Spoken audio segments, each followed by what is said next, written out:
আমার বউরে সংসারের দায়িত্ব শেখা। আরো বেশি অবাক হই, শাশুড়ির কিভাবে যত্ন নিতে হবে সেই বিষয়ে যখন আপনি ওরে শিখান, আমার খুবই খারাপ লাগে। আপনার শাশুড়ি যে প্যারালাইজড, তার যেটা যত্ন করা উচিত, তার পাশে থাকা উচিত, সেই চিন্তা কোনোদিন করছেন আপা? আপনি কিন্তু করেন না আপা। আপনি করলে মাসে 30 দিনে 15 দিন এই বাড়িতে এসে থাকতে পারতেন না। আপনারটা না হয় বাদই দিলাম, আপনার তো শাশুড়ি,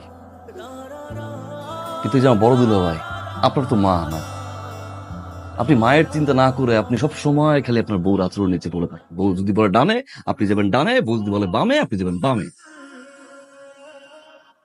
আপনার লজ্জা করে না দুলা ভাই? ছোট দুলা ভাই, ঠিক বলছি না বলেন? বলেন না একবার ঠিক। সবসময় তো ঠিক ঠিক ঠিক ঠিক করেই গেলেন আপনি। আপনার বাবার মৃত্যুবার্ষিকী গেল,